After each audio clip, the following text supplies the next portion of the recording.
जी अस्सलाम वालेकुम। कैफेट आज के लेक्चर का आगाज़ करते हैं। 99 पार्ट ए, जिसमें हम चैप्टर 23 को डिस्कस करेंगे। प्रीवियस लेक्चर में हमने चैप्टर 22 को कंप्लीट किया था। चैप्टर 22 रिव्यू इंगेजमेंट से रिलेट करता था, जिसमें हमने ये स्टडी किया था कि रिव्यू इंगेजमेंट और ऑडिट इंगेजमेंट में डिफरेंस क्या है। पहली चीज़ ये स्टडी की।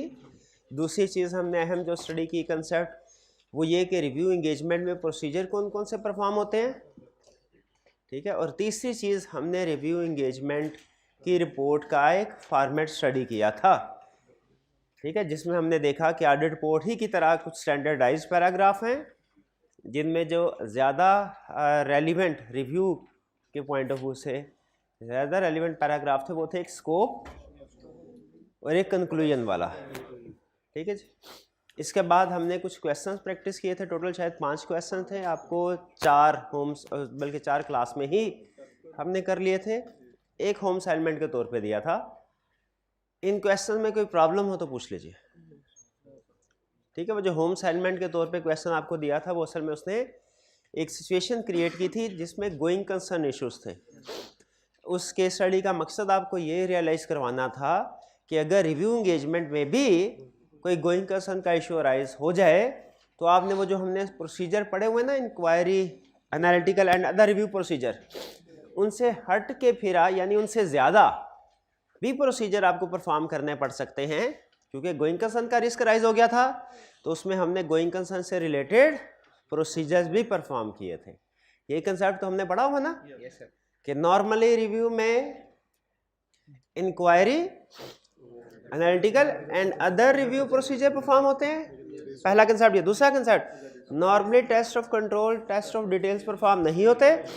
तीसरा कंसेप्ट, अगर रिस्क अराइज हो जाए यानी इन प्रोसीजर से अगर रिस्क अराइज हो जाए तो फिर आपको जो भी प्रोसीजर ज़रूरी हैं वो परफॉर्म करने पड़ते हैं। फिर हम ये नहीं देखते ये रिव्यू है कि ऑडिट है, फिर हम देखते हैं रिस्क है। उस रिस्क को एड्रेस करने के लिए जो प्रोसीजर ज़रूरी है वो परफॉर्म करते हैं। इनमें कोई प्रॉब्लम हो तो पूछ लीजिए। कोई प्रॉब्लम नहीं। अगले नेक्स्ट टॉपिक की तरफ चलें।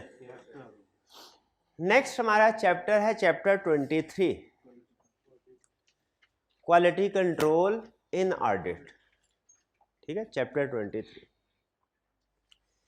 छोटा चैप्टर है और इजी चैप्टर है, ठीक है। ये चैप्टर छोटा भी है और इजी। डॉक्यूमेंटेशन का चैप्टर्स आपको इजी लगा होगा, डॉक्यूमेंटेशन वाला चैप्टर इजी लगा होगा, ऐसा ही है। लेकिन उसमें एक दो कंसेप्ट अहम थे, खास तौर पे वो जो था changes in audit documentation after auditors report. उसी तरह जो क्वालिटी कंट्रोल इन ऑडिट है, ये भी छोटे छोटे कुछ कंसेप्ट्स हैं। एग्जाम पॉइंट ऑफ व्यू से तैयार सारा करेंगे, लेकिन जो ज़्यादा अहम है वो है इसमें क्वालिटी कंट्रोल रिव्यू वाला पॉइंट। क्वालिटी कंट्रोल रिव्यू वाला पॉइंट। तो कोशिश तो करूंगा मैं कि ये आज कंप्लीट ना हो, लेकिन मे भी इजी है ना। तो अगर आपको समझ आ रहा हुआ और लग रहा हुआ वाकई इजी है तो मे भी आज कंप्लीट हो भी जाए। लेकिन फिर बहरहाल हम कम से कम सवाल क्वेश्चंस कोशिश करेंगे आज ना करें, हाँ, ताकि ये ना हो कि एंड पे आके सर ने एक दिन में एक चैप्टर फुड़का दिया था, ऐसा ही है ना। इसलिए हमारी पूरी कोशिश होगी कि एक लेक्चर में ये कंप्लीट ना हो। आपने भी कोशिश करनी है। बहरहाल जहाँ पे आपको लगे कि आज के दिन आपने जितना याद करना है उस हद तक बात पहुँच गई है तो आप मुझे इशारा दीजिए, मैं वहीं पे रोक दूंगा लेक्चर, ठीक है। तो फिर बात हाथ से भी निकल गई। ऐसा तो चलिए चैप्टर 23 क्वालिटी। और टोटल हमारा जो इफेक्टिव लेक्चर का टाइम होगा वो हमने एग्री किया हुआ है 1.5 घंटे से ज़्यादा का नहीं होगा डेली, ऐसा ही है। हाँ, वो पिछले 1-2 लेक्चर में शायद एक लेक्चर में टाइम हाँ ज़्यादा हो गया था। बहरहाल चले कोई नहीं, कभी कभी हो जाता है। आप कौन सा इतने रेगुलर पंक्चुअल होकर टाइम मैनेजमेंट करते हैं? इतनी टाइम मैनेजमेंट होती है आपकी, पेंडिंग लेक्चर थोड़े होते हैं।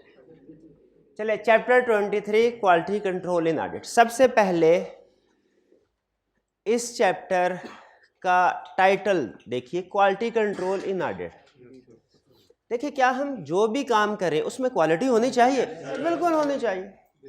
उसी तरह हमने ऑडिट किया, क्या ऑडिट एंगेजमेंट परफॉर्म करते हुए हमारे वर्क में क्वालिटी होनी चाहिए? कहता है बिल्कुल होनी चाहिए। कहता है जब अब मैं आपसे पूछता हूँ, एक कॉलेज है, हम चाहते हैं क्वालिटी एजुकेशन प्रोवाइड कर। क्वालिटी तो आप हर जगह पे नाम सुनते होंगे ना, ठीक है, हाँ जी। तो क्वालिटी एजुकेशन प्रोवाइड करें।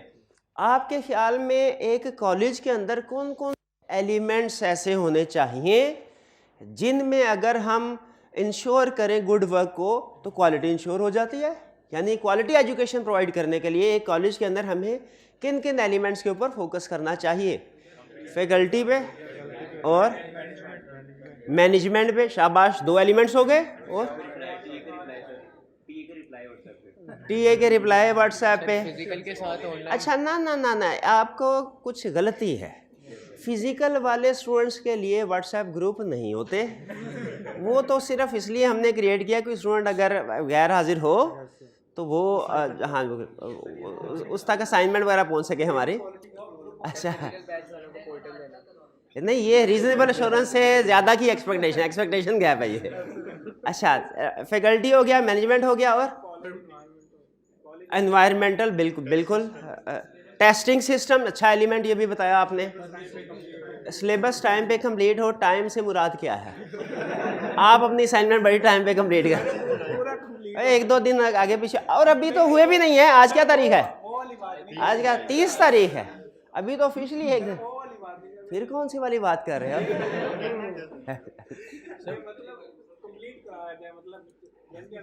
हाँ, डंडियाँ ना मारी जाए, बिल्कुल ये भी सही कह रहे हैं, कब सिलेबस कंप्लीट करवाया जाए, बिल्कुल ऐसे सही कह। तो ये 5 है। उसी तरीके से याद रखें, जब हम ऑडिट करते हैं, ऑडिट में भी क्वालिटी को इंश्योर करने के लिए कुछ एलिमेंट्स होते हैं। इस चैप्टर में उसने हमें सिर्फ यही बताया है कि भाई ये 6 एलिमेंट है, इनमें आप इंश्योर कर लीजिए कि सही तरीके से इन एलिमेंट्स पे आप काम कर रहे हैं, क्वालिटी ऑडिट इंश्योर हो जाएगा। यानी good quality of audit 6 pillars पे बेस कर रही है। हर पिलर को इंश्योर कर ले स्ट्रॉन्ग है, क्वालिटी ऑडिट ऑटोमेटिकली इंश्योर हो जाएगा।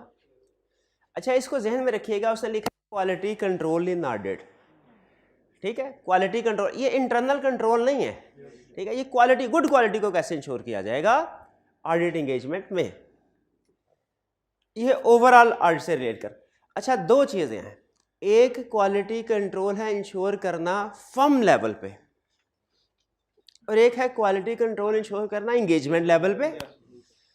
फर्म लेवल का मतलब ये है कि आपने कोई भी एंगेजमेंट हो, चाहे इंश्योरेंस एंगेजमेंट हो, चाहे नॉन इंश्योरेंस हो, चाहे ऑडिट हो, चाहे रिव्यू हो, कुछ चीज़ें ऐसी हैं जो कि हर टाइप ऑफ एंगेजमेंट से पहले आपने या उसके दौरान में इंश्योर करनी है, जबकि कुछ चीज़ें ऐसी हैं जो कि सिर्फ ऑडिट एंगेजमेंट पे अप्लाई होती हैं। तो हमारे जो इंटरनेशनल स्टैंडर्ड्स हैं उनमें 2 तरह के स्टैंडर्ड्स हैं।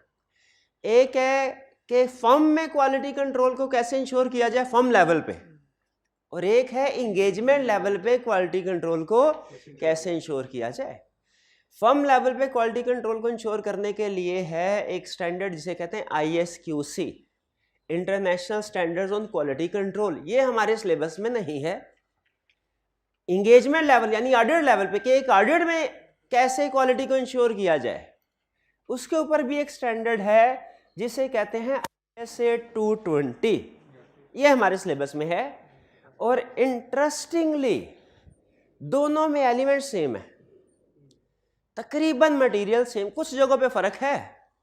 जैसे नॉर्मली वो कहा करता है कि ISQC के अंदर जो फर्म लेवल पे है कि it is firm's responsibility to do this, लेकिन जो ISA है 220 जो क्वालिटी कंट्रोल इन ऑडिट को इंश्योर करता है, वो कहता है engagement partner shall do this. अब चूंकि हमारे सिलेबस में ISA 220 है, तो आप देखेंगे इसमें जो एलिमेंट्स इंश्योर करने की कि उन पे सही काम हो रहा है, अल्टीमेट रिस्पॉन्सिबिलिटी किस पे अप्लाई कर रहा है, एंगेजमेंट पार्टनर पे, ठीक है। तो इस चैप्टर का मकसद क्या है, ये इंश्योर करना कि हमारे पूरी एंगेजमेंट अच्छे तरीके से स्टार्ट से लेके एंड तक, कहाँ से स्टार्ट से लेके एंड तक अच्छे तरीके से परफॉर्म हुई है और उसमें क्वालिटी को इंश्योर किया गया है। यह है quality control in audit, simple concept. और इसमें आप देखेंगे तकरीबन सारी चीज़ें, तकरीबन सारी क्वालिटी कंट्रोल रिव्यू पे आके एक दो चीज़ें आएंगी एक्स्ट्रा, आपने पढ़ी हुई हैं, उनका कंसेप्ट आपको होगा। अल्फाज शायद डिफरेंट हो लेकिन कंसेप्ट सारे आपने पढ़े होंगे। स्टार्ट करें जी। सबसे पहले वो हमें ये बताता है, ये भी रिसेंटली आया इस वजह से आपको ज़्यादा क्वेश्चन इसमें नज़र नहीं आएंगे, लेकिन इस स्टूडेंट के लिए अच्छा है, ये एग्जामिन हो सकता है स्टूडेंट में। Introduction. Objective of this standard is to implement a system of quality control to ensure that audit engagement is performed in accordance with legal and professional standard and audit report is issued as appropriate in circumstances. ठीक है, कि ensure किया जाए, quality control system क्या ensure करेगा कि सारी legal requirements पूरी हुई हैं। ये तो ऑडिट डॉक्यूमेंटेशन के ऑब्जेक्टिव भी मिलते जुलते ही नहीं थे, उसका भी यही मकसद था कि हमारे पास एविडेंस होता है, हमने लीगल रिक्वायरमेंट ISS को लीगल रिक्वायरमेंट्स को कंप्लाई किया है, रिपोर्ट जो इशू किया है वो अप्रोप्रिएट है। कह रहा है system of quality control include policy and procedure for following element, यानी आप एक ऑडिट में अगर good quality control system introduce कराना चाहते हैं, इन 6 एलिमेंट्स पे काम करना पड़ेगा। लीडरशिप एलिमेंट, लीडरशिप की क्या रिस्पॉन्सिबिलिटी है, क्योंकि लीडरशिप ये तो हमने इंटरनल कंट्रोल सिस्टम में भी पढ़ा था, कंट्रोल इन कि जब तक लीडरशिप अच्छी नहीं होगी, सपोर्ट नहीं करेगी, दुनिया का कोई सिस्टम नहीं चल सकता। क्या इंटरनल कंट्रोल सिस्टम लीडरशिप यानी कंट्रोल एनवायरनमेंट के बगैर अच्छा ऑपरेट कर सकता है? नहीं कर सकता। तो क्या फर्म के अंदर भी, वो तो क्लाइंट की बात कर रहे थे ना हम, क्लाइंट का फर्म के अंदर भी जो क्वालिटी कंट्रोल सिस्टम है, ये एंगेजमेंट पार्टनर यानी लीडरशिप, उनकी सपोर्ट के बगैर नहीं चल सकता। इसलिए उसने सबसे पहले लीडरशिप के रोल को एम्फसाइज किया है। अच्छी क्वालिटी के लिए लीडरशिप की इन्वॉल्वमेंट जरूरी है। वो एग्जाम्पल सेट करें, वो पहले बताएं कि कॉम्पिटेंस ऑब्जेक्टिविटी को हमने अचीव किया है। फिर एथिक्स, कोड ऑफ एथिक्स की रिक्वायरमेंट्स को कंप्लाई करना है, ये भी क्वालिटी को इंश्योर करने के लिए कि टीम इंडिपेंडेंट होगी तो क्वालिटी वर्क कर सकेगी। जो ऑडिट टीम इंडिपेंडेंट ही नहीं है वो क्वालिटी वर्क ही नहीं कर सकेगी। तीसरी चीज एंगेजमेंट, एक्सेप्टेंस एंड कंटिन्यूस, कहता है क्वालिटी एक्सेप्टेंस स्टेज से स्टार्ट हो जाती है। आपने ऐसे क्लाइंट, एक्सेप्टेंस स्टेज पे ही आपने फैसला करना है कि ऐसे क्लाइंट को एक्सेप्ट किया जाए जिनकी मार्केट में गुड रेपुटेशन है, ऐसी मैनेजमेंट जिनकी इंटेग्रिटी पे डाउट नहीं है। एक गलत क्लाइंट, करप्ट क्लाइंट जिसके इंटेग्रिटी पे डाउट्स क्रिएट होते हैं, उसको एक्सेप्ट कर लिया, जितने मर्जी क्वालिटी कंट्रोल सिस्टम लगा ले, कहीं ना कहीं तो मार खाएंगे, क्वालिटी इंश्योर नहीं हो सकी। तो पहला फिल्टर कहां लगता है गुड क्वालिटी का? एक्सेप्टेंस स्टेज पे। एक्सेप्टेंस स्टेज पे कि आपने एक्सेप्टेंस स्टेज पे क्लाइंट को ऐसे एक्सेप्ट करना है जो मार्केट में अच्छी रेपुटेशन रखता हो। ह्यूमन रिसोर्स यानी असाइनमेंट ऑफ एंगेजमेंट टीम, आपकी टीम किस लोगों की होगी? गार्बेज इन गार्बेज आउट सुना हुआ है भाई, सारे जूनियर लेके जाएंगे, इनएक्सपीरियंस लोग लेके जाएंगे, सीए ट्रेनीज की बजाय आईकॉम बीकॉम वाले लेके जाएंगे, क्या क्वालिटी इंश्योर करेंगे? जिन्हें IS या IFRS का नहीं पता, और ये प्रैक्टिस में होता भी है कुछ जगहों पे, ठीक है। हालांकि बैलेंस होना चाहिए, कहीं पे जरूरत पड़े तो इंगेज कर भी सकते हैं, ऐसी बात नहीं, लेकिन अगर टीम का ज्यादातर हिस्सा इन्हीं लोगों पे हो, ठीक है, तो फिर क्वालिटी, गुड क्वालिटी हो तो अच्छी इंश्योर की जा सकती है, नहीं इंश्योर की जा सकती। तो ह्यूमन रिसोर्स, जब आपने एंगेजमेंट टीम को साइन करना है उस वक्त आपने क्वालिटी को इंश्योर करना कि जो उनके पास सफिशिएंट एक्सपीरियंस हो, सफिशिएंट रिसोर्सेज हो, कॉम्पिटेंट हो। नहीं, इनमें इंटेग्रिटी नहीं, इंटेग्रिटी क्लाइंट की हम देखते हैं, अपनी नहीं देखते। अपनी कॉम्पिटेंस देखते हैं, एक्सेप्टेंस स्टेज पे अपनी कॉम्पिटेंस देखते हैं, क्लाइंट की इंटेग्रिटी देखते हैं। एंगेजमेंट परफॉर्मेंस, जो एंगेजमेंट को परफॉर्म किया है, एक्सेप्ट किया अच्छे क्लाइंट को, टीम लेके गए अच्छी वाली, एंगेजमेंट जो प्रोसीजर परफॉर्म किए अच्छे वाले, जिनसे सफिशिएंट एप्रोप्रिएट एविडेंस मिले, टिकू ऑडिट नहीं किया, ठीक है, हमने प्रॉपर ऑडिट को प्लान किया, परफॉर्म किया, डॉक्यूमेंट किया, सुपरवाइज किया, रिव्यू किया। वो कहाँ पे ये अल्फाज पड़े थे कि काम जो है वो प्रॉपरली प्लान, वो एम है इंटरनल ऑडिटर की वैल्यूएशन में, कि जिस तरह हम काम करते हैं हम देखेंगे उसी तरह इसने भी काम को प्रॉपरली प्लान्ड, उसके evaluating the adequacy of work of internal auditor में था ना, सिस्टमैटिक एंड डिसिप्लिन्ड अप्रोच, शाबाश। तो उस तरीके से जो एंगेजमेंट परफॉर्म करनी है वो सिस्टमैटिक एंड डिसिप्लिन्ड अप्रोच के साथ करनी है, काम प्रॉपरली डॉक्यूमेंट सुपरवाइज रिव्यू होना चाहिए, ठीक है। और इस सारे सिस्टम की मॉनिटरिंग होनी, जैसे क्लाइंट का इंटरनल कंट्रोल सिस्टम था उसकी भी मॉनिटरिंग दुनिया के हर सिस्टम में, याद रखिएगा, पक्की बात बता रहा हूं, जिस सिस्टम की मॉनिटरिंग नहीं होगी ना वो अनकरीब तबाह हो जाएगा, तबाह बर्बाद हो जाएगा, जिसकी मॉनिटरिंग नहीं होगी। सिस्टम आप जितना मर्जी अच्छा बना दें, ठीक है, अगर उसकी मॉनिटरिंग नहीं करेंगे ना, भाईजान कैशियर है इनको बीआरएस बनाने को कहा, अगर सीएफओ हर महीने चेक नहीं ना करेगा कि बीआरएस बना रहे हैं कि नहीं बना रहे, सही बना रहे हैं कि नहीं बना रहे, पहले ये एक दो गलतियां करेंगे बीआरएस बनाने में, फिर उसके बाद ज्यादा गलतियां फिर बनाएंगे, क्योंकि उनको पता है चेक करने वाला कोई नहीं है। मॉनिटरिंग ना हो तो कौन काम करता है? हमारी भी मॉनिटरिंग हो रही है, ना हो रही होती मॉनिटरिंग हमने भी दुनिया में तबाही फेरी होने रही है, जितना को रोक के रखा हो इसी वजह से रोक के रखा है हमने, मॉनिटरिंग का ही कमाल है। तो मॉनिटरिंग सिस्टम की कंप्लायंस को इंश्योर करते हैं। ये एलिमेंट्स क्लियर हो गए, एक दफ़ा फिर से पढ़ लें कि क्या एलिमेंट्स के अरेंजमेंट के साथ कि ये एलिमेंट वाकई क्वालिटी को इफेक्ट करता है, एग्री करते हैं आप? क्योंकि अब इन्हीं एलिमेंट्स को हमने आगे डिटेल में स्टडी करना है, कुछ एलिमेंट्स को ब्रीफ, कुछ एलिमेंट्स को डिटेल में। करें जी स्टार्ट आगे। लर्निंग ऑब्जेक्टिव 2 आ गया हमारा, ये पहले एलिमेंट की डिटेल है, लीडरशिप। एलिमेंट क्या कह रहा है engagement partner shall take responsibility for the overall quality and quality control procedure on each audit engagement. कहता है किसी भी एंगेजमेंट के अंदर कहीं पे भी क्वालिटी कंप्रोमाइज हुई ना, हमें इससे गर्ज नहीं, जूनियर ने किया था, सेमी सीनियर ने किया था, मैनेजर ने किया था, अल्टीमेट जिम्मेदारी किसकी होगी? एंगेजमेंट पार्टनर की। और यही होता है बाहर के मुल्कों में, आप देखें ट्रेन का एक्सीडेंट हो जाता है अगर, तो क्या वजीर रेलवे रिजाइन कर देता है कि नहीं? कर देता है। पाकिस्तान तो सिस्टम भी तो देख लें, क्यों वो रिजाइन करता है? ट्रेन वो तो नहीं चला रहा था, वो ड्राइवर थोड़ी था, लीडरशिप उसकी जिम्मेदारी थी, उसकी जिम्मेदारी थी कि वो ये चीज इंश्योर करे सिस्टम को। तो इसीलिए वो कह रहा है कि फर्म के अंदर अल्टीमेट रिस्पॉन्सिबिलिटी किसकी होगी?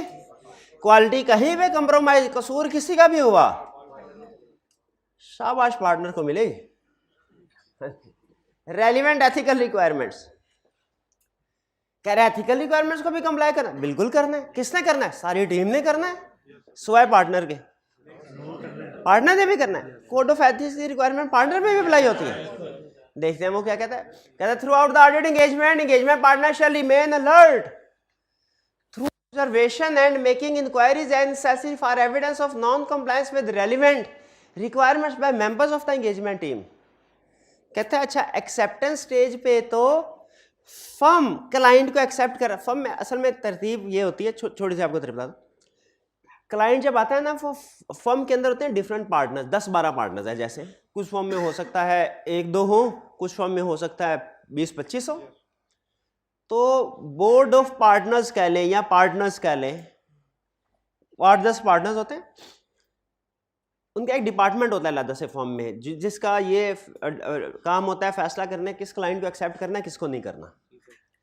क्लाइंट को जब एक्सेप्ट किया जाता है, ये समझ लीजिए फर्म लेवल का डिसीजन होता है, इस क्लाइंट को एक्सेप्ट किया जाना है कि नहीं।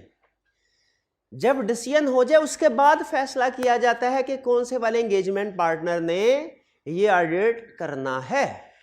यानी एक्सेप्टेंस पहले और पार्टनर डिसीजन उसके बाद में। तो यहां पे ये कह रहा है कि जब फर्म एक्सेप्ट किया जा रहा होगा क्लाइंट को, एथिकल रिक्वायरमेंट्स कंप्लीट हुई कि नहीं उस वक्त देख लिया गया होगा, फर्म ने देख लिया होगा, फर्म लेवल पे ये चीज एक्सेप्टेंस के वक्त देख चुके होंगे। क्या पार्टनर के पास जब ये क्लाइंट एलोकेट किया जाएगा, क्या पार्टनर ने ये तसल्ली करके बस खामोश रह जाए कि स्टार्ट में एक्सेप्टेंस प्रोसीजर परफॉर्म के वक्त कोड ऑफ एथिक्स की कंप्लायंस चेक कर ली गई है, अब पूरे ऑडिट में कोई एथिकल वायलेशन नहीं हो सकती कि उसे through out the audit alert रहना चाहिए, through out the audit alert रहना। जैसे रिस्क ऑफ फ्रॉड में हमने पढ़ा था ना कि रिस्क ऑफ फ्रॉड स्टार्ट में भी राइज हो सकता है, थ्रू आउट द ऑडिट भी उसे अलर्ट रहना चाहिए। उसी तरह एथिक्स की वायलेशन स्टार्ट में भी हो सकती है, ड्यूरिंग भी। आपने बहुत से केसेस पढ़े, कोई एग्जांपल दे सकते हैं किसी केस की जिसमें ड्यूरिंग एंगेजमेंट एथिक्स की वायलेशन हो रही हो? हाँ, जब वो क्लाइंट हमारे सीनियर को ऑफर करता था कोई जॉब, वो ड्यूरिंग एंगेजमेंट करता था। जब वो कोई इंड्यूसमेंट ऑफर करता था, जब वो कोई शेयर्स बाय कर लेता था टीम मेंबर चलते ऑडिट में, रिश्तेदार कोई निकल आता। रिश्तेदार पहले नहीं होता था क्या? अचानक निकल आता था रिश्तेदार। हाँ, दरमियान में आइडेंटिफाई हो, पहले नई इंफॉर्मेशन, बिल्कुल नई रिश्तेदारी, ये ज्यादा अच्छा लफ्ज़ है, रिश्तेदार बन जाता था।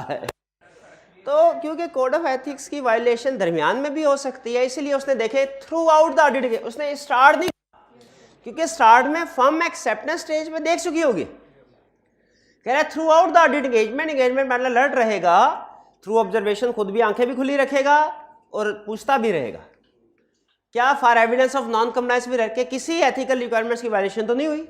अगर कोई नॉन कंप्लायंस उसके सामने आए तो वो क्या करे? एप्रोप्रिएट एक्शन ले कि उसको, यानी वो सेफ गार्ड अप्लाई करे। इन चार्ट ये कहना चाह रहा है, और दूसरों से मशवरा लेने की जरूरत पड़े वो भी कर ले। Engagement partner should form a conclusion on compliance with independence requirements that in doing so engagement, कहते हैं at the end engagement partner ने एक final conclusion देना होता है कि क्या उसके ख्याल में code of ethics की सारी requirements को comply किया गया है कि नहीं किया गया। एक final conclusion देना किसकी जिम्मेदारी है? engagement partner की। कह रहे हैं इस conclusion तक पहुंचने के लिए वो relevant information obtain करेगा, सेफगार्ड अप्लाई करेगा, और अगर फर्म की कोई पॉलिसीज वगैरह को ब्रीच किसी और किया गया है, किसी और एंगेजमेंट पे, उनको कंसीडर करेगा। पहली चीज, तीन चीजें उसने कहा। जिम्मेदारी उसने क्या लगाई है? एंगेजमेंट पार्टनर एक ओवरऑल कंक्लूजन देगा एंड पे कि उसके ख्याल में उसकी टीम ने कोड ऑफ एथिक्स की सारी रिक्वायरमेंट्स को कंप्लाई किया है, किसी को वायलेट नहीं किया। इस नतीजे तक पहुंचने के लिए उसने तीन काम करने हैं। पहला काम करना है obtain information to identify threats, और यहां से उसने आइडेंटिफाई कर ले, ठीक है। दूसरा काम उसने करना है अगर कोई थ्रेट आइडेंटिफाई हो जाए तो प्रॉपरली सेफगार्ड अप्लाई करना। वो सेफगार्ड जो भी थ्रेट्स डिपेंड करता है सिग्निफिकेंस ऑफ सेफगार्ड, यहां से आ गया, ये बात उसने यहां पे कर ले। ये असल में ड्यूरिंग की बात कर रहा है, ये एंड पे। तीसरी बात, evaluate information on identified breaches. बाज़ औक़ात ऐसा होता है कि किसी दूसरे क्लाइंट पे कोई इंडिपेंडेंस की वायलेशन हुई है, हमने देखना होता है अच्छा वो केस सामने आ गया हमारे, क्या ये मसला हमारे एंगेजमेंट में तो नहीं है, ठीक है। जैसे हो सकता है कि किसी दूसरे क्लाइंट में हमें पता चला हो कि उसमें कोई एथिक्स की वायलेशन हुई, एथिक्स की वायलेशन, तो फर्म के अंदर इंटरनल रिपोर्टिंग होती है जिसमें पार्टनर लेवल पे सारी रिपोर्ट पहुंचती है कि किस किस क्लाइंट पे कोई क्या एथिकल वायलेशन हुई। उसको चेकलिस्ट बना के फिर पार्टनर्स देख लेते हैं कि क्या हमारे ऑडिट क्लाइंट पे इस तरह की वायलेशन तो नहीं है कोई। तो ये सारे काम किसकी जिम्मेदारी है? पार्टनर की। तो दो एलिमेंट्स हो गए। पहला क्वालिटी कंट्रोल का एलिमेंट क्या था? लीडरशिप। लीडरशिप में हमने क्या स्टडी किया कि अल्टीमेट रिस्पॉन्सिबिलिटी क्वालिटी कंट्रोल करने की पार्टनर की, एंगेजमेंट पार्टनर की है, सॉरी एंगेजमेंट पार्टनर की है। दूसरा हमने रेलिवेंट एथिकल। तो हमने क्या देखा कि इंश्योर करना कि team code of ethics requirements को कंप्लाई करता है, किसकी जिम्मेदारी है? पार्टनर की। इसके लिए उसने through out the audit alert रहना है, कोई नॉन कंप्लायंस ना हो एथिकल रिक्वायरमेंट्स की। अगर कोई नॉन कंप्लायंस है तो उसके एड्रेस करना है, उसका सेफगार्ड अप्लाई कर। सेफगार्ड कुछ भी हो सकता है, डिपेंडिंग, वो इवन विड्रॉल भी हो सकता है। और एंड ऑफ द एंगेजमेंट उसने कंक्लूजन ड्रा करना है कि क्या उसकी टीम ने सारी रिक्वायरमेंट्स को कंप्लाई किया है। इस कंक्लूजन को ड्रा करने के लिए उसने जो इंफॉर्मेशन और जो ऑब्जर्वेशन इंक्वायरी की होगी उस इंफॉर्मेशन को भी कंसीडर करना है, और जो सेफगार्ड अप्लाई किए होंगे वो भी देखना मुनासिब थे कि नहीं। और लास्ट में फर्म के अगर दूसरे कोई क्लाइंट्स पे ब्रीच हुई है उसको वैल्यूएट करना है कि कहीं हमारे हमारे ऑडिट में इसका इफेक्ट तो नहीं आ रहा।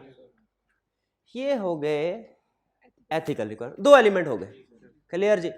दोनों में कोई नई चीज़ नहीं, सिर्फ ये कि वो स्पेसिफिकली कंसेप्ट्स को रिलेट कर रहा है पार्टनर के साथ।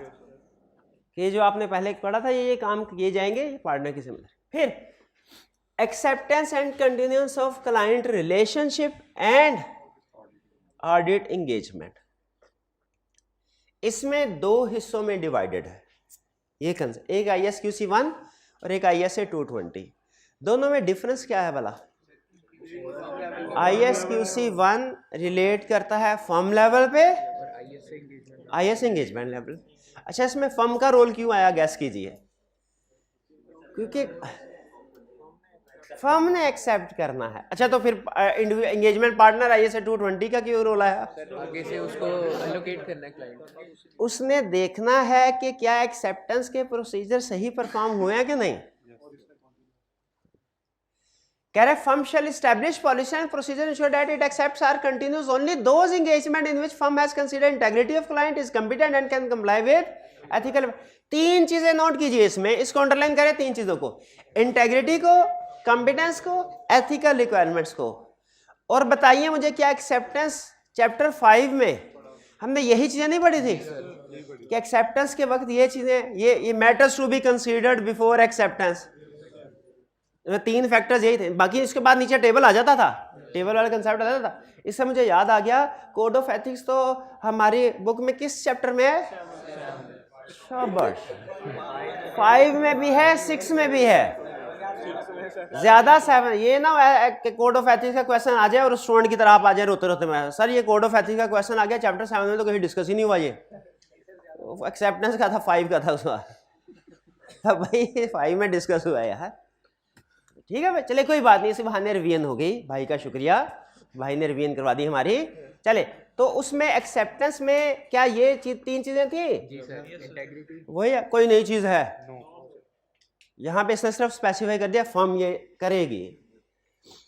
Engagement partner should be set. अच्छा, एंगेजमेंट पार्टनर जब वो पॉइंट हो जाए तो क्या उसको ये देखना चाहिए भाई फर्म तो एक्सेप्ट होगी जैसी तैसी, फर्म ने कर दिया, अगर गलत क्लाइंट एक्सेप्ट हो भी गया तो फर्म भुगतेगी, कि उसे अब स्पेसिफिकली खुद से भी देखना है। क्योंकि देखें एक्सेप्टेंस का हमने ऑडिट में ये भी पढ़ा हुआ कि बाज़ औक़ात हमें मैनेजमेंट की इंटेग्रिटी के बारे में स्टार्ट में इंफॉर्मेशन नहीं मिलती, ड्यूरिंग ऑडिट मिलती है। अब अगर ड्यूरिंग ऑडिट क्या कोई ऐसा इशू अराइज हो सकता है जो एक्सेप्टेंस के डिसीजन से रेलिवेंट हो, क्या एंगेजमेंट पार्टनर को वो आइडेंटिफाई करके बाकी पार्टनर्स के सामने रखना चाहिए, या ये कहना चाहिए गलत क्लाइंट था भी तो फर्म भुगतेगी? भाई सारे एक ही कश्ती में सवार हैं, वो फर्म डूबेगी तो खुद भी तो डूबेगा। इसीलिए यहां पे उन्होंने दोनों की रिस्पॉन्सिबिलिटी करेंगे। एक्सेप्टेंस बेशक फर्म कर रही है, लेकिन एंगेजमेंट पार्टनर पहले ये देखेगा कि एक्सेप्टेंस के प्रोसीजर फॉलो किए गए हैं, कहीं किसी लिंक या सिफारिश की बेस पे तो फौरी तौर पे एक्सेप्ट नहीं कर लिया गया बगैर प्रोसीजर परफॉर्म किए। ठीक है, एक्सेप्टेंस प्रोसीजर प्रॉपर परफॉर्म होने चाहिए। आपसे मैं क्वेश्चन करता हूं, एक प्रैक्टिकल, एक क्लाइंट पे इस तरह की एक डिबेट हुई थी हमारे। आप एक बैंकर हैं, फर्ज कीजिए आपने एक पार्टी को लोन देना है, पार्टी बहुत स्ट्रांग है, जैसे बड़ी मशहूर पार्टी जैसे मंशा साहब, जैसे मलिक रियाज, और आपको पता है इनके साथ भागेंगे नहीं, जाहिर है पाकिस्तान में अच्छा खासा इन्वेस्टमेंट है इनकी, भागना थोड़ी है इन्होंने, और अपनी रेपुटेशन का भी ये लोग ख्याल रखते हैं, क्योंकि रेपुटेशन होगी तो बिजनेस इनके साथ करेंगे लोग।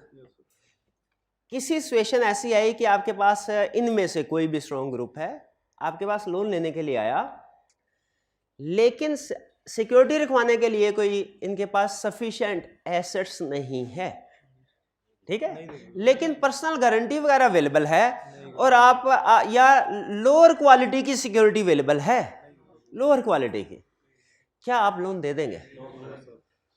नहीं लोन देंगे, लेकिन बिजनेस बहुत बड़ा है, और पार्टी भी जाहिर है भागने वाली नहीं है, क्या लोन दे जाएगा? क्या प्रोसीजर को वायलेट कर लेंगे?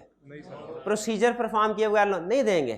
चले, ये बिल्कुल किताबें यही कहती हैं कि लोन नहीं देना चाहिए। हाँ बिल्कुल, किताबें यही कहती है कि लोन नहीं देना चाहिए। इसी तरह अगर कोई दोस्त है, कोई जानने वाला बड़ा क्लाइंट है, ऑफर आ गई बड़े क्लाइंट की, आप छोटी फर्म, इतना बड़ा क्लाइंट उससे पहले किया ही नहीं, लेकिन कोई इंटेग्रिटी का कहीं पे इशू है, लेकिन बिलिंग जो है वो मिलियंस में है, क्या एक्सेप्ट कर लेंगे? क्लास में बैठ के ना करना आसान है, प्रैक्टिस में जब बैठते हैं ना, फिर बहरहाल किताबों में क्या लिखा हुआ है नहीं करेंगे। तो कह रहा है कि एंगेजमेंट पार्टनर ने ये देखना है कि क्या एक्सेप्टेंस से रिलेटेड प्रोसीजर परफॉर्म हो गए हैं। दूसरा, conclusion reached are appropriate and habit, कि जिस कंक्लूजन पे पहुंचे कि एक्सेप्ट करना है या रिजेक्ट करना है, क्या ये कंक्लूजन एप्रोप्रिएट है। If engagement partner obtains information that would have caused to decline the engagement if obtained earlier, he will promptly notify firm so that अगर कभी किसी भी स्टेज पे through out the engagement partner के सामने कोई ऐसी इंफॉर्मेशन आती है जिससे उसे लगे कि इस एंगेजमेंट को एक्सेप्ट नहीं करना चाहिए, वो फौरी तौर पे क्या करेगा? फर्म को कम्युनिकेट करेगा। किस लिए? ताकि प्रॉपर एक्शन लिया जाए। चले फिर से आ जाए वापस। 3 एलिमेंट्स है एंगेजमेंट एलिमेंट्स क्वालिटी कंट्रोल। पहला कौन सा? लीडरशिप। दूसरा एथिकल रिक्वायरमेंट कंप्लायंस। तीसरा acceptance and continuous procedure. Leadership में क्या सीखा हमने? कि अल्टीमेट रिस्पॉन्सिबिलिटी एंगेजमेंट पार्टनर की है एक ऑडिट के ऊपर। फिर इसके बाद एथिकल रिक्वायरमेंट्स में क्या सीखा?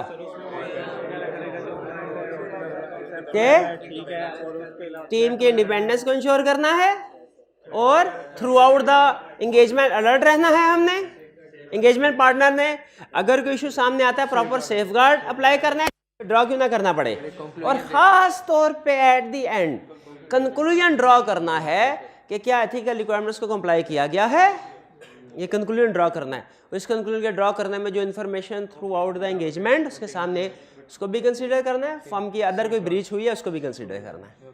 तीसरे नंबर पे हमने क्या चीज सीखी एथिकल रिक्वायरमेंट्स के बाद? एक्सेप्टेंस एंड कंटिन्यूअस प्रोसीजर, जिसमें 2 रिक्वायरमेंट्स है, एक फर्म लेवल की, पार्टनर लेवल। फर्म लेवल की रिक्वायरमेंट क्या है? किसी भी क्लाइंट को एक्सेप्ट करने से पहले आपने acceptance and continuous procedure perform करने हैं। और एंगेजमेंट लेवल की रिक्वायरमेंट क्या है? Partner, step number 1, partner ensure करेगा प्रोसीजर परफॉर्म हुए हैं और डॉक्यूमेंट कंक्लूजन ठीक है, डॉक्यूमेंटेड है। और फिर थ्रू आउट द एंगेजमेंट भी उसने लड़, अगर कोई ऐसी इंफॉर्मेशन आती है जो एक्सेप्टेंस के डिसीजन को हिट कर। देखें ये रिक्वायरमेंट एथिकल वाली रिक्वायरमेंट के साथ ही है, मैच मिलती जुलती उस जैसी है। एथिकल वाली में उसने कहा था थ्रू आउट द ऑडिट अगर एथिक्स की वायलेशन सामने आए उस पर एक्शन लेना है। इस एक्सेप्टेंस वाले लर्निंग ऑब्जेक्टिव में क्या कह रहा है कि थ्रू आउट द ऑडिट अगर एक्सेप्टेंस डिसीजन को इफेक्ट करती कोई चीज इंफॉर्मेशन सामने आए उसके ऊपर एक्शन लेना, डॉक्यूमेंट करना है, दूसरों को बताना है।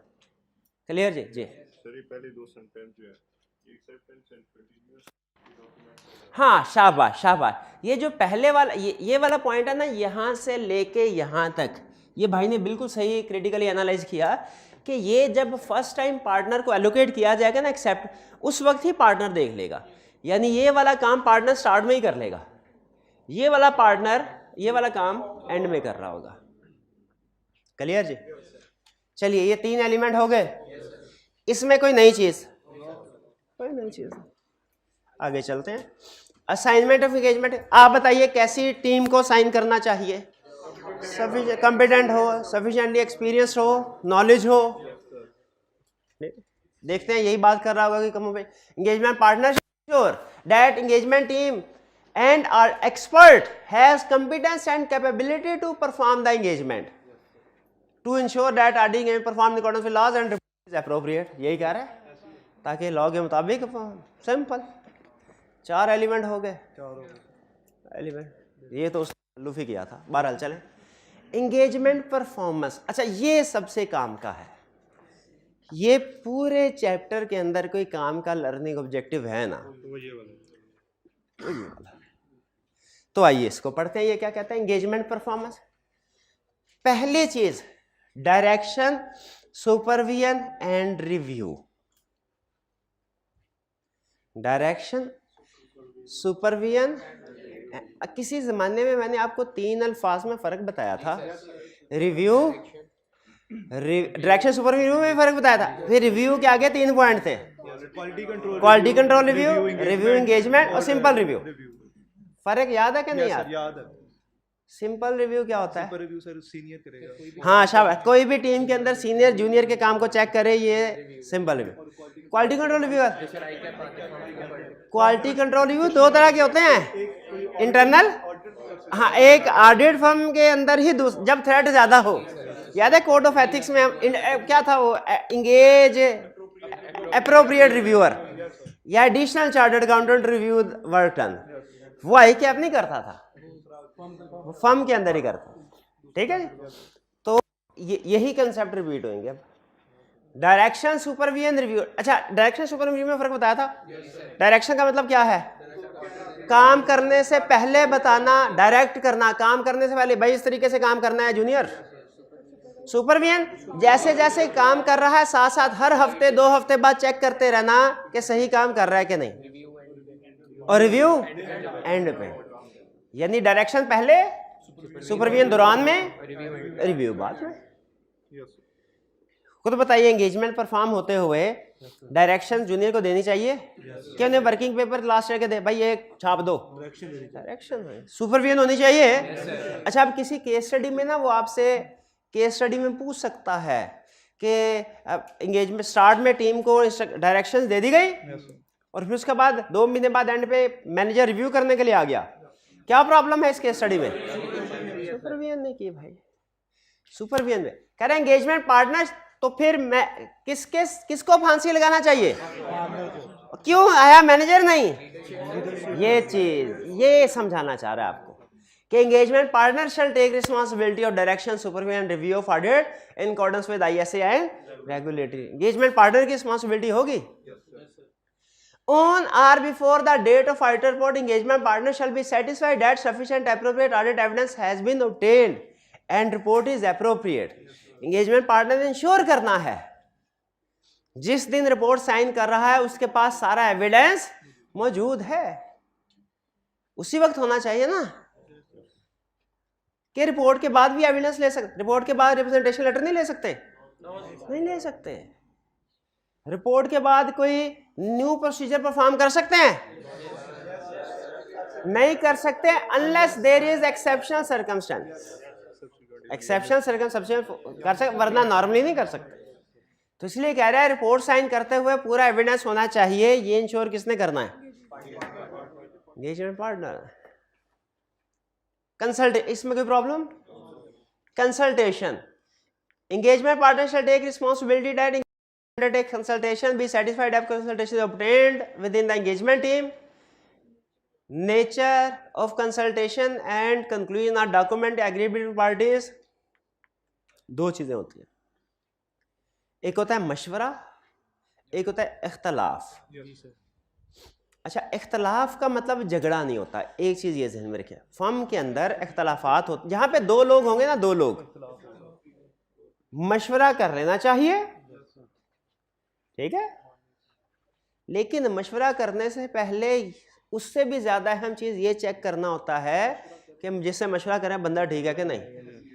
बाज़ औक़ात वो अपने इंटरेस्ट होते हैं। हाँ, तो कंसल्टेशन का मतलब फर्म के अंदर क्या जूनियर को कोई प्रॉब्लम आ जाए सीनियर से कंसल्ट कर लेना चाहिए, सीनियर को प्रॉब्लम आ जाए मैनेजर से, मैनेजर को प्रॉब्लम आ जाए पार्टनर से। हमारी फर्म में ना कुछ चीज़ें ऐसी होती हैं, जब आप फर्म में जाएंगे ना, सबसे अहम चीज़ होती है फर्म की सिलेक्शन। 3.5 साल, जिस तरीके से आप 3.5 साल सीखेंगे ना, बाकी की सारी ज़िंदगी ना चाहते हुए भी उसी तरीके से गुजारेंगे। वो चीज़ें आपकी पर्सनालिटी का हिस्सा बन जाती हैं।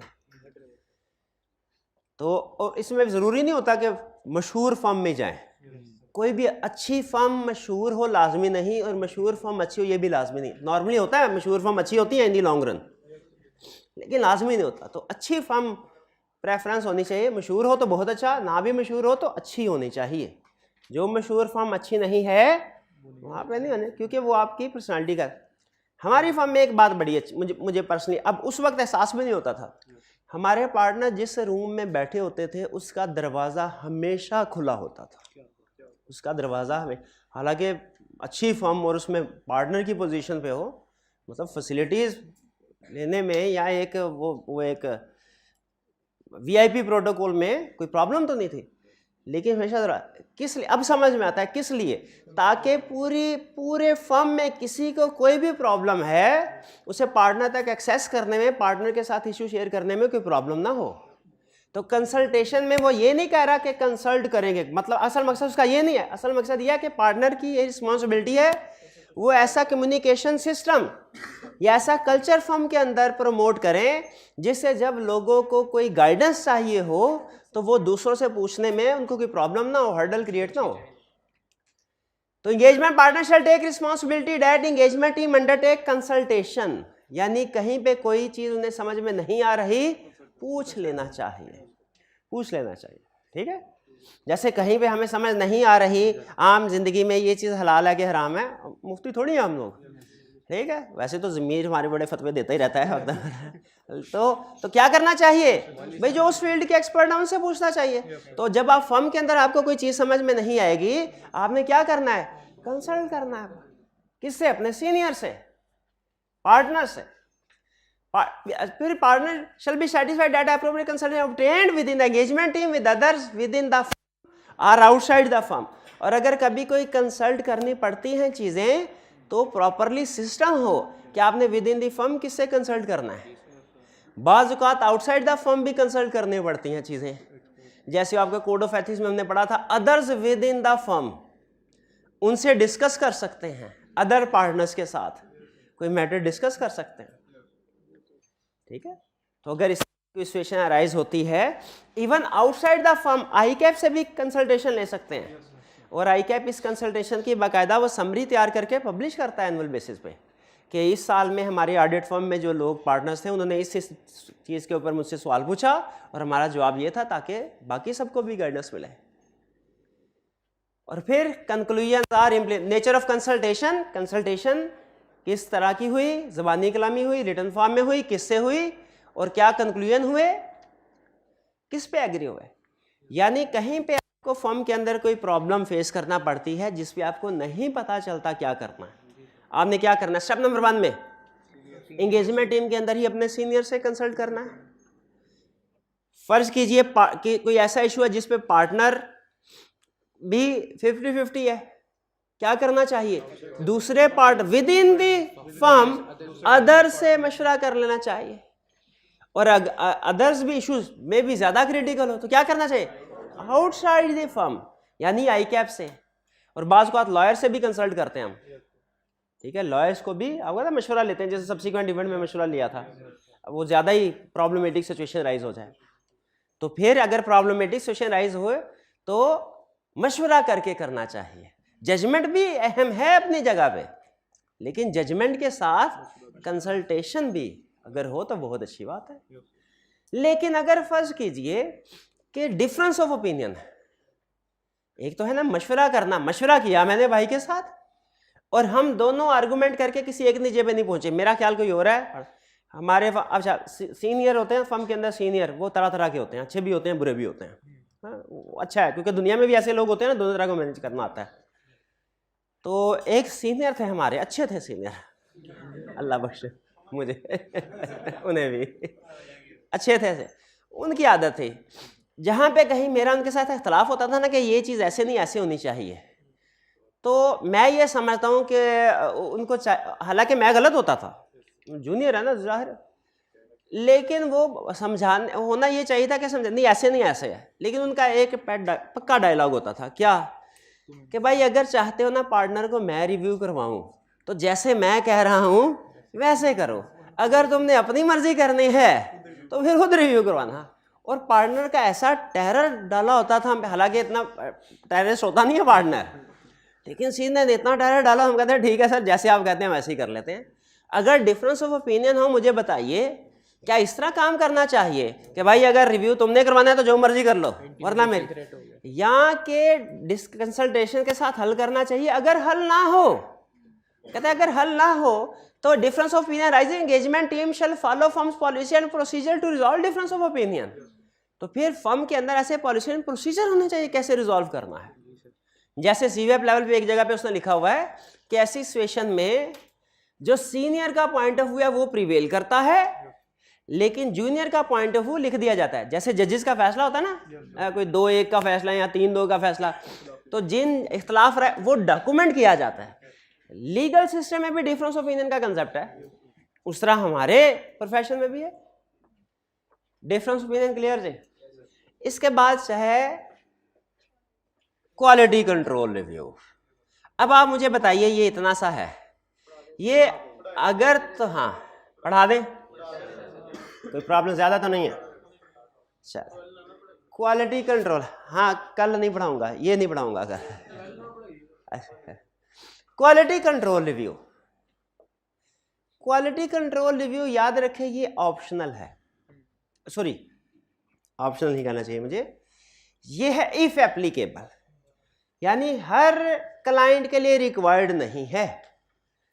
क्लाइंट का क्वालिटी कंट्रोल रिव्यू किया जाता है, कुछ क्लाइंट का क्वालिटी कंट्रोल रिव्यू नहीं किया जाता। जैसे बल्कि आपको हिंट देता हूं, जिन क्लाइंट्स में की ऑडिट मैटर आता है ना, आपने ये लिखना नहीं है एग्जाम में ना, उनका क्वालिटी कंट्रोल रिव्यू लिस्टेड का और अनलिस्टेड में अगर यहाँ पब्लिक इंटरेस्ट एंटिटी हो। ठीक है, ये एक मेन कंसेप्ट जहन में रख ले समझने के लिए। तो कह रहे हैं एंगेजमेंट पार्टनर की क्या रिस्पॉन्स। अच्छा, यहाँ पे आप एक नया कैरेक्टर ऐड होता देखेंगे इस कंसेप्ट। अभी तक तो आपने सिर्फ एंगेजमेंट पार्टनर देखा था ना, यहाँ नया कैरेक्टर आएगा जिसकी पोजीशन कमोबेश एंगेजमेंट पार्टनर के बराबर होगी। गैस कर सकते हैं वो कौन है? रिव्यूअर नहीं, quality control reviewer, quality control reviewer. शाबाश। तो पहले कह रहे हैं एंगेजमेंट पार्टनर ने ये देखना है कि इस ऑडिट क्लाइंट पे क्वालिटी कंट्रोल रिव्यूअर अपॉइंट होना चाहिए कि नहीं, क्या ये कंडीशन पूरी होती है क्वालिटी कंट्रोल रिव्यू वाले। कह रहे हैं engagement partner shall ensure that quality control reviewer has been appointed if required और discuss significant matters with him, और अगर पॉइंट हो गया है उसके साथ सिग्निफिकेंट। याद रखें क्वालिटी कंट्रोल रिव्यूअर हर मैटर को रिव्यू नहीं करता, सिर्फ सिग्निफिकेंट बड़ी बड़ी चीजों, जैसे आपकी जुबान में वो सिर्फ ये देखेगा पूरे आर्ट में कोई ब्लंडर तो नहीं मारा, वो कंफर्मेशन की सारी डॉक्यूमेंट्स को नहीं देखेगा, लेकिन वो ये देखेगा कि जिनकी कोई एक्सेप्शंस आई है उनके प्रॉपर प्रोसीजर परफॉर्म किए गए हैं कि नहीं किए गए। ठीक है जी। तो सिग्निफिकेंट मैटर्स है, और ये नॉर्मली हमारी फर्म में 1-2 क्लाइंट्स में मैंने देखा। वैसे तो ये ड्यूरिंग ऑडिट कोई सिग्निफिकेंट मैटर तो आके चेक कर सकता है मैटर को, लेकिन normally at the end of the audit quality control review किया जाता है। और जब सारा हम काम कर लिया करते थे, डॉक्यूमेंट क्वालिटी कंट्रोल रिव्यू आता था, 4 से 5 घंटे लगते हैं क्वालिटी कंट्रोल रिव्यू में। इंगेजमेंट परफॉर्म करते हुए 2.5-3 महीने लग जाते हैं, लेकिन क्वालिटी कंट्रोल रिव्यू 4-5 घंटे 3-4 घंटे में वो निपटा है। क्योंकि एक तो वो पार्टनर लेवल के लोग होते थे, वो सिर्फ टू दी पॉइंट ही डिस्कशन करते हैं, हाँ भाई ये किया है, वो किया, काम वो किया है, इसमें क्या मसला था। ठीक है, इस तरह की चीज़ें। तो डॉक्यूमेंटेशन भी ऑलरेडी सारी मौजूद परफॉर्म की होती है, सिर्फ चेक करनी होती है कि ये कंप्लीट है कि नहीं। और साइन, ये अहम चीज़, साइन ऑडिट आप खुद बताइए रिपोर्ट कब साइन करनी चाहिए पार्टनर, क्वालिटी कंट्रोल रिव्यू से पहले के बाद में? बाद में।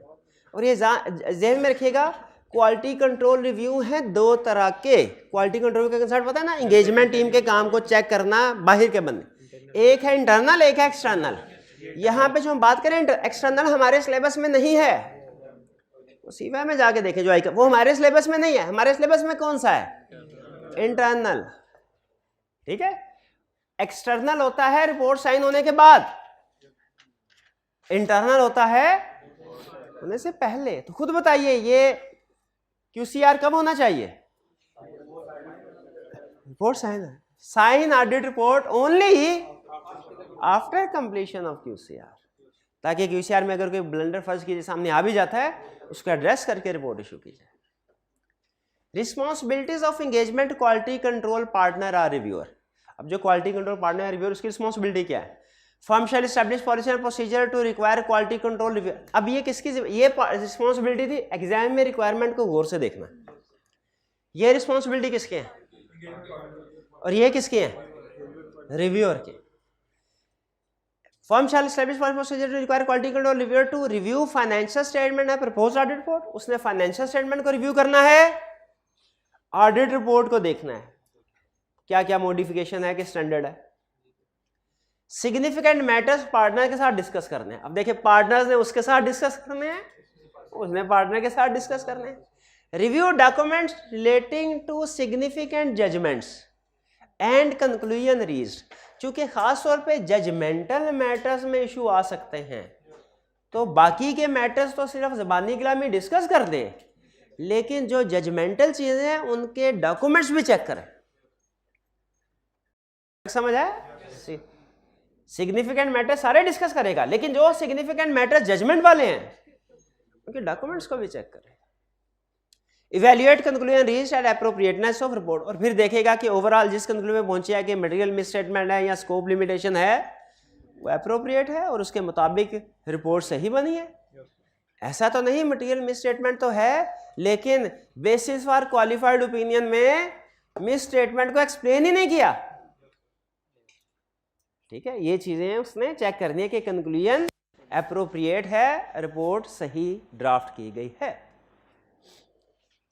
कह रहे for audit of listed entities, जिससे पता चला कि लिस्टेड एंटिटीज का तो इस एक फ्रेज से हमें दो बातें पता चली। पहली चीज, लिस्टेड एंटिटीज का क्वालिटी कंट्रोल रिव्यू होना ही होना है, और दूसरी चीज इसके अलावा भी कुछ कंपनीज का हो सकता है क्वालिटी कंट्रोल रिव्यू, लेकिन अगर लिस्टेड एंटिटीज का क्वालिटी कंट्रोल रिव्यू है तो ये कुछ मजीद काम करना है। क्या? Reviewer shall ensure that independence of engagement independent, और आपको याद होगा रिपोर्ट के अंदर भी हमने पढ़ा था कि लिस्टेड कंपनी और अनलिस्टेड कंपनी के ऑडिट रिपोर्ट में फर्क पता है, उसमें एक इंडिपेंडेंस वाला पॉइंट भी था। तो लिस्टेड कंपनी में चूंकि रिपोर्ट के अंदर ऑडिट टीम की डिपेंडेंस का जिक्र भी करना होता है तो क्वालिटी कंट्रोल रिव्यू और इंडिपेंडेंस को भी चेक करेगा कि टीम इंडिपेंडेंट है कि नहीं। फिर consultation on difficult contentious matters take place and conclusion, कि क्या कंसल्टेशन कि जिस जगह पे अगर कोई डिसएग्रीमेंट हो तो कंसल्टेशन की गई है कि नहीं टीम के एक दूसरे के साथ। कंसल्टेशन तीन तरह की हो सकती है ना, within the firm, outside, नहीं sorry, within the team, फिर outside the team, within the firm, फिर outside the firm. Correct, consultation conduct. फिर audit document show the work performed in relation to significant judgment and support the conclusion reached. ठीक है, हालांकि significant judgement वाला ऊपर कर चुका है, बहरहाल चले लिख दिया उसने, रिपीट कर दिया तो कर लिया। क्लियर हो गया? क्वालिटी कंट्रोल रिव्यू में हमने क्या सीखा? हाँ जी, और क्वालिटी कंट्रोल रिव्यू अगर वैसे तो नहीं है सिलेबस में, लेकिन अगर पूछ ले किन एंगेजमेंट्स का क्वालिटी कंट्रोल रिव्यू किया जाता है, फौरन जहन में की ऑडिट मैटर आ जाए, लिस्टेड और unlisted if required by law और if deemed necessary by audit. की ऑडिट मैटर में भी ऐसे था, बस खोलो ये था। नहीं एंड पे आखिरी लाइन छोड़ दें। मॉनिटरिंग, कौन मॉनिटरिंग करेगा सारे सिस्टम की? अच्छा काम की बात बताएं मुझे। फिर आपने गुड क्वालिटी को इंश्योर किया विद इन द फर्म, ये सारे प्रोसीजर को परफॉर्म करके आई कैप रिव्यू करने के लिए आएगा। आप कैसे साबित करेंगे? डॉक्यूमेंटेशन से। नॉर्मली डॉक्यूमेंटेशन रिक्वायरमेंट सिर्फ ऑडिट टीम की होती है या एंगेजमेंट पार्टनर की कह लें। यहां पे डॉक्यूमेंटेशन रिक्वायरमेंट एंगेजमेंट पार्टनर के साथ साथ जो क्वालिटी कंट्रोल रिव्यूअर है उसकी भी जिम्मेदारी है। आप गैस कीजिए आपकी जजमेंट, मैं चाहता हूं थोड़ा सा सोचें, आपके ख्याल में क्वालिटी कंट्रोल रिव्यू के हवाले से है, अब ये मैं आप पे छोड़ता हूं, ये मैं नहीं करवाता, कहीं आप ये ना कहे सर ने एक दिन में ही सारा चैप्टर फुड़का दिया है। अच्छा नहीं, पक्का चलें। आप फिर आपके पास 3 मिनट आपको दे रहा हूं, आपने सोचना है खुद से कि कौन कौन से मैटर्स डॉक्यूमेंट करने होंगे क्वालिटी कंट्रोल के हवाले से एंगेजमेंट पार्टनर ने, और कौन कौन से मैटर्स डॉक्यूमेंट करने होंगे क्वालिटी कंट्रोल रिव्यूअर ने।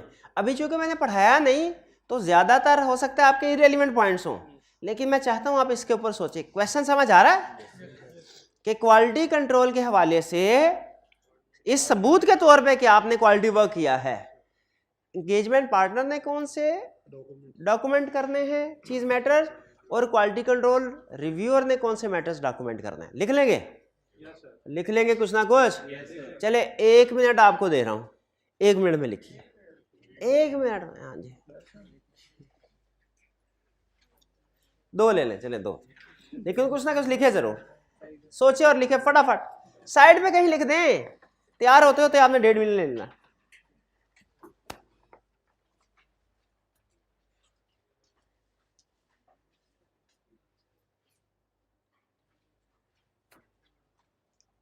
जी ऑनलाइन वाले स्टूडेंट्स आप लोग भी एक्सरसाइज करें, और फिर जब ये कंप्लीट कर लें उसके बाद आपने कंपेयर करना है डॉक्यूमेंटेशन लर्निंग ऑब्जेक्टिव 8 में जो मैटर्स लिखे हुए हैं, और जो फर्क होगा, जो समझ नहीं आएगा वो आपने पूछना है।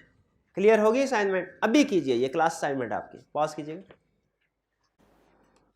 जी उम्मीद है आपने फैक्टर्स लिख लिए होंगे और उसके बाद कंपेयर भी कर लिए होंगे। अगर किसी स्टूडेंट के 2 पॉइंट्स भी मैच हो गए हैं तो उसको शाबाश, शाबाश। हाँ, अगर एक या कोई भी पॉइंट मैच नहीं हुआ तो उसमें भी प्रॉब्लम की बात नहीं है, क्योंकि अभी हमने किया ही नहीं था, किया ही नहीं, पढ़ा ही नहीं। तो क्या क्या कहता है मैटर्स डॉक्यूमेंट करने?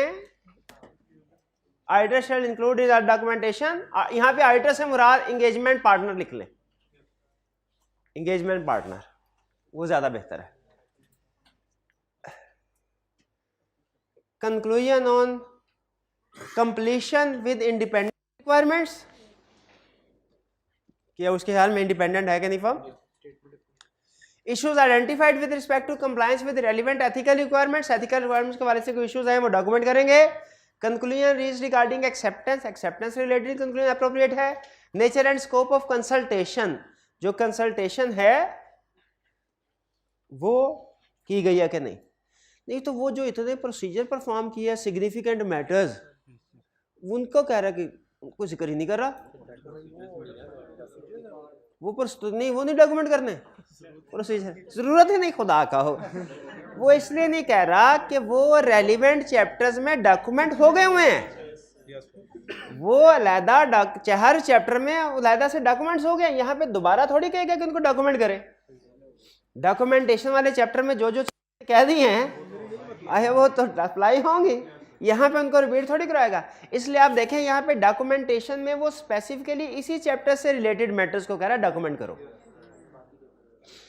एंगेजमेंट क्वालिटी कंट्रोल रिव्यूअर क्या डॉक्यूमेंट करेगा? Procedure required by firm's policy procedure quality control review has been performed, कि अगर जिन क्लाइंट्स के लिए क्वालिटी कंट्रोल रिव्यू पॉइंट होना चाहिए वो क्राइटेरिया मीट हो रहा है।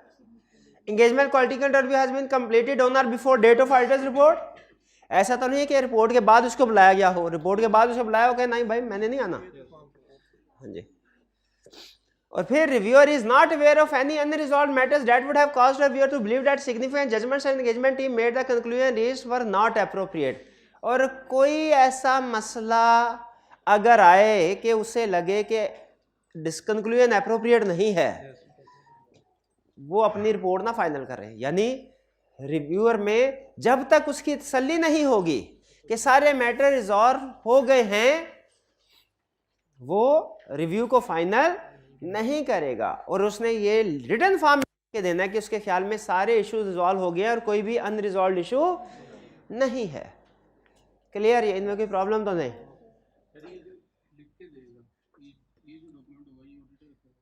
ये डॉक्यूमेंट नहीं, ये एंगेजमेंट पार्टनर रखेगा, ये फर्म अपने पास रखेगी। एंगेजमेंट पार्टनर जब रिपोर्ट साइन कर देता है उसके बाद एंगेजमेंट पार्टनर खत्म। फिर फर्म उस एंगेजमेंट से रिलेटेड डॉक्यूमेंट्स को अपने स्टोर रूम में रख लेती है रिकॉर्ड। हाँ, वो एंगेजमेंट पार्टनर को दे दी, एंगेजमेंट पार्टनर ने वो डॉक्यूमेंट फर्म को दे दी। जी जी।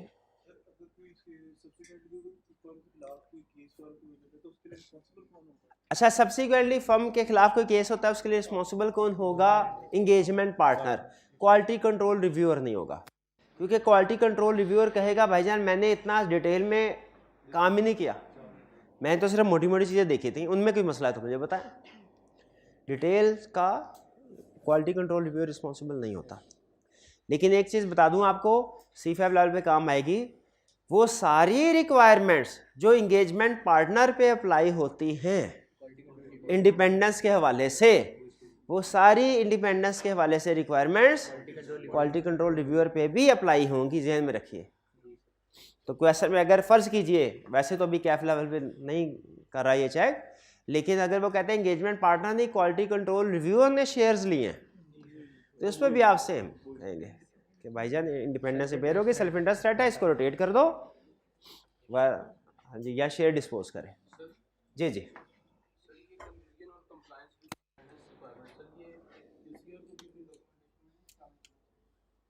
देखिए, जब एक पार्टी ने कर लिया दूसरी को करने की जरूरत नहीं है।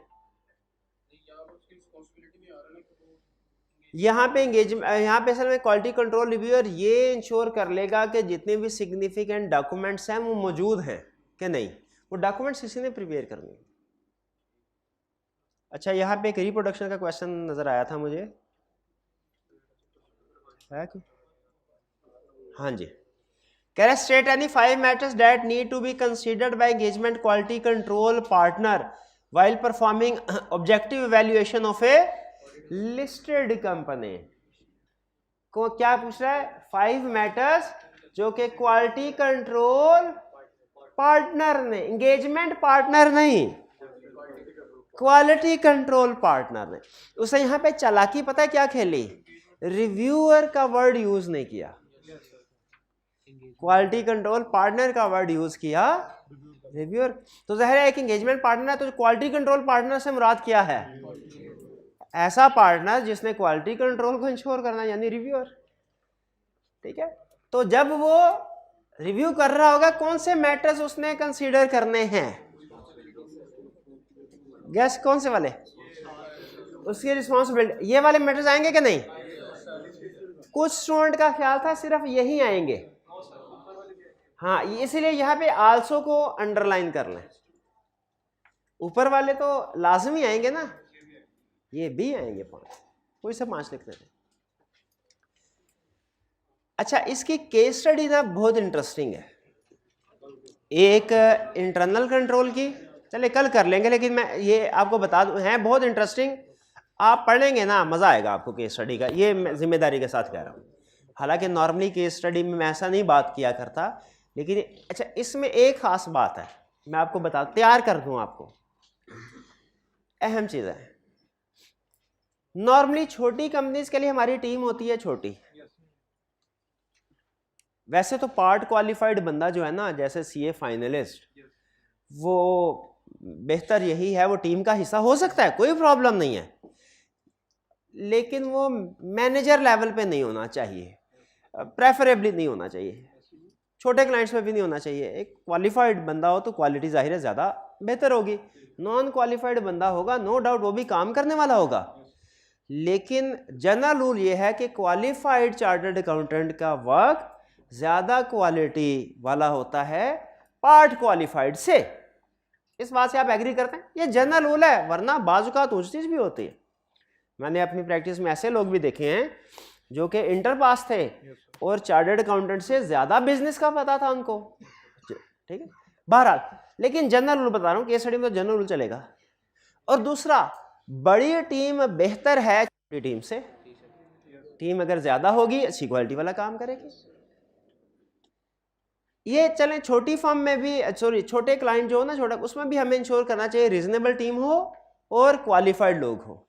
लेकिन अगर बड़ा क्लाइंट है लिस्टेड, उसमें बताइए पार्ट क्वालिफाइड होना क्वालिटी कंट्रोल को क्वेश्चन मार्क करता है कि नहीं? अगर उसकी लीड कर रहा हो पार्ट क्वालिफाइड, या 2-3 लोगों की टीम सिर्फ हो, भाई इंश्योर का इसका मतलब है टीम की असाइनमेंट ठीक नहीं की गई, ये चीज ध्यान में रखिएगा। क्वालिटी कंट्रोल की केस स्टडी करते हुए सबसे अहम चीज जो आपने नोट करनी है वो सुन लें। नहीं, वो तो एक पॉइंट बताया सिर्फ फैक्टर कि चूंकि क्वालिटी कंट्रोल होता ही, क्वालिटी QCR होता ही लिस्टेड कंपनी का है, तो उसमें क्वालिफाइड लोग होने चाहिए और टीम सफिशिएंट होनी चाहिए। 2-3 लोगों की टीम कोई टीम नहीं। सबसे पहले रिक्वायरमेंट को देखें आप discuss the quality issues in the above scenarios. Quality issues याद रखें, ये केस स्टडी ऑडिट की हर केस स्टडी से डिफरेंट है। एक रीजन क्या, बाकी की केस स्टडी ऑडिट के सिर्फ एक एलिमेंट को डील कर रही होती है, ये आपके पूरे एक्सेप्टेंस स्टेज से लेके क्वालिटी कंट्रोल रिव्यू और रिपोर्ट तक और डॉक्यूमेंटेशन तक जितने भी इश्यूज हैं सबको कवर कर सकते हैं। जहां पे केस स्टडी के अंदर क्वालिटी कंट्रोल, देखें जब हमने चैप्टर 5 की केस स्टडी की, हमने सिर्फ एक्सेप्टेंस पे कमेंट किया, रिपोर्ट की केस स्टडी की सिर्फ रिपोर्ट पे कमेंट किया। जहां पे procedure plus impact on report दोनों आते थे, वहां पे सिर्फ उन इश्यूज के ऊपर कमेंट किया, हमने वहां पे इंडिपेंडेंस के ऊपर कमेंट नहीं किया। ठीक है, जहां पे हमने इंडिपेंडेंस पे कमेंट किया वहां पे हमने रिपोर्ट जैसे 6 और 7 है, रिपोर्ट पे प्रोसीजर पे डिस्कशन नहीं की। बाकी जो यानी हर चैप्टर की केस स्टडी उसी चैप्टर की हद तक थी। इस चैप्टर की केस स्टडी पूरे ऑडिट को कवर करते हैं।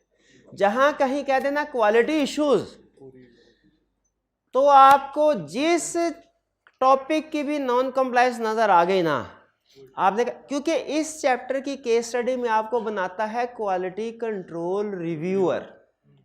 इसको नोट कर लें, लफ्ज क्वालिटी के साथ लिख लें, या बल्कि ऊपर कर, जहां पे क्वालिटी कंट्रोल इन ऑडिट है ना, वहां पे ब्रैकेट में लिख ले I am quality control reviewer,